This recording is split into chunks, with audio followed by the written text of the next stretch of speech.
بسم اللہ الرحمن الرحیم۔ عزیزان محترم، پہلی چیز جو ایک خاتون کو مقام دیتی ہے وہ اطاعت ولایت ہے، یعنی ولایت کی اطاعت کرنا۔ بیٹھ سکتی تھیں، اپنے گھر میں رہتی، اپنے بچوں کے ساتھ، اپنے شوہر کے ساتھ، کہا نہیں، شوہر سے بھی کہا مجھے جانا ہے۔ کیوں؟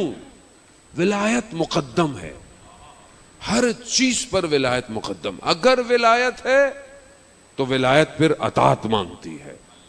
صرف علی ولی اللہ زبان پہ نہیں، علی ولی اللہ کردار میں بھی نظر آئے، کردار میں نظر آئے، نماز میں، عبادت میں، اٹھنے میں، بیٹھنے میں، محلے میں، لین دین میں پتہ چلے۔ ہمیں یہ کہنا نہ پڑے کہ ہم علی کے ماننے والے ہیں، لوگ کہیں کہ ہاں یہ علی کا ماننے والا ہے۔ ولایت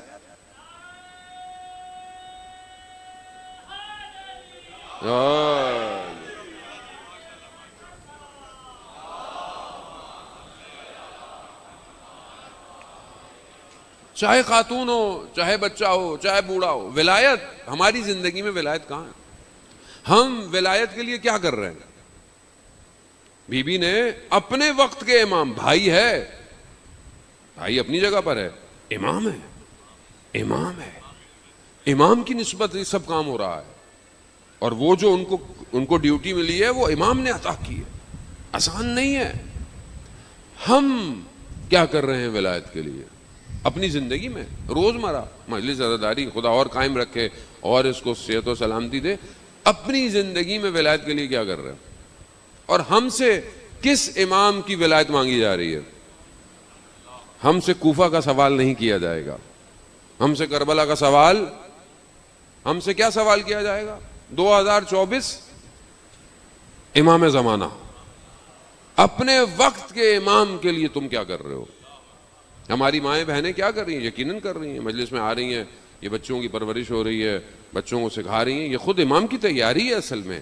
لیکن اس تیاری کے ساتھ جو زمانے کا امام ہے تو پھر اطاعت بھی زمانے کے حساب سے مانگی جاتی ہے، زمانے کے حساب سے اطاعت مانگی جائے۔ اب آج کا زمانہ کس طریقے سے امام کے پیچھے امام کا دشمن ہے، دنیا پوری طاقت لگا رہی ہے کہ ظہور رک جائے۔ یہ تو دشمن بھی جانتا ہے کہ ظہور تو ہونا ہے لیکن دیر کر دو، کسی نہ کسی طرح رکاوٹیں ڈالو، رکاوٹیں ڈال رہا ہے۔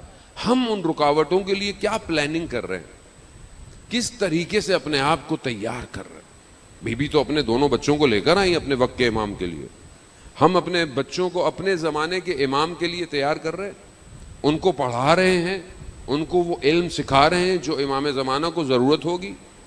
کیا امام زمانہ کی حکومت کے لیے ہم اپنے بچوں کو اس قابل کر رہے ہیں کہ امام زمانہ ان کا انتخاب کریں؟ ہم سے تو یہی سوال پوچھا جائے گا نا، ہم سے تھوڑی پوچھا جائے گا کہ کوفہ والوں نے خط لکھے اور کربلا نہیں آئے، ہم سے تھوڑی پوچھا جائے گا، مولا ہم تھوڑی تھے وہاں۔ ہم سے تھوڑی پوچھا جائے گا بغداد اور سامرا کے شیعہ کیا کر رہے تھے کہ ایک امام 14 سال زندان میں تھا، ہم سے نہیں پوچھا جائے گا۔ ہم سے آج پوچھا جائے گا 1180 سال ہو گئے، 85 سال، تمہارا امام غیبت کے پردے میں ہے، تم نے کیا کیا؟ ایک دوسرے پہ انگلیاں اٹھانے کا وقت نہیں ہے، اپنے آپ کو تیار کرنے کا وقت ہے۔ ہمارے استاد آغا شعبان داداشی بیان کرتے ہیں کہ کاشان میں ایک عالم دین اپنے گھر میں تھوڑا کام کروا رہے تھے، ٹوٹ پھوٹ صحیح کروا رہے تھے، تو لوگ ملازم جو کام کرتے ہیں مزدور، تو ایک جوان لڑکا بھی تھا، تو کہتے ہیں میں دیکھتا تھا یہ جوان جو ہے وہ ان سب سے الگ ہے، جب دوپہر کو کھانے کا ٹائم آتا ہے تو سب کھانے پہ جاتے ہیں، یہ سب سے پہلے نماز پڑھتا ہے۔ تو انہوں نے کہا کہ میں بات کروں لیکن موقع نہیں ملتا، تو ایک دن اس کو سیڑھی جو کرائے پہ، سیڑھیاں بھی کرائے پہ لیتے ہیں ساری چیزیں، کہا وہ کرائے پہ سیڑھی لی تھی، اس کو کہا کہ یہ واپس دے آؤ، تو اس کو آنے میں دیر لگ گئی۔ میں نے اس سے پوچھا اتنی دیر کیا کیا تم نے؟ کہا کہ سیڑھی لمبی تھی اور جو گلی تھی وہ بہت تنگ تھی، یعنی بہت دیواریں جڑی جڑی تھیں، تو میں بڑے احتیاط سے سیڑھی لے کے گیا کہ کسی کی دیوار پہ خراش نہ آئے۔ کہا کیوں؟ کہا دیوار لوگوں کا حق ہے، میں کیسے لوگوں کے حق کا جواب دوں گا قیامت میں؟ تو انہوں نے کہا کہ یہ جوان عام جوان نہیں ہے. جانے میں ہم تو موٹر سائیکل چلا رہے ہیں، جا رہے ہیں، کسی گاڑی پہ خراش لگ گئی، ہم تو دیکھتے ہیں کسی نے دیکھا تو نہیں ہے، بھاگ جاؤ. ایسے ہی ہے نا، کسی کا نقصان کر دیا، بھاگ جاؤ. کو کیوں؟ خدا دیکھ رہا ہے. قیامت میں یہی ایک خراش پل صراط پہ روک دے گی. کیسے حساب دیں گے آپ؟ جو لوگوں کا اتنا سا حق نہ دے پائے وہ امام زمانہ کے لیے جان دے گا. یہی پوچھا اس جوان سے، عالم تھے، پہچان گئے، کیا تمہاری کبھی امام زمانہ سے ملاقات ہوئی ہے؟ تو جوان نے کہا ہاں ہوئی ہے، کچھ دن پہلے آپ کے شہری میں آئے ہوئے تھے. یعنی جب ایک انسان اپنی تربیت ایسے کر لے تو پھر امام اسے نظر آتا ہے. اذان محترم، بی بی زینب کی زندگی کا کمال یہی تھا. کتنے اماموں کو درک کیا، بابا امام، دو بھائی امام، بھتیجا امام. امامت نے، ولایت نے گھیرا ہوا ہے. تبھی تو جملے ادا کیے، ما رأیت الا جمیلا، میں نے جمال کے سوا کربلا میں کچھ نہیں دیکھا. کیا جمال تھا؟ آیت اللہ میر باقری فرماتے ہیں کہ یہ کون سا جمال تھا جو ہمیں نظر نہیں آیا آج تک، جو بی بی زینب سلام اللہ علیہا کو نظر آیا. تو خود فرماتے ہیں اس جمال تک پہنچنے کے لیے امتحانوں سے گزرنا پڑتا ہے، اور بی بی زینب نے یہ سارے امتحانوں کو کامیابی سے گزارا ہے. آسان نہیں تھا عزیزان محترم.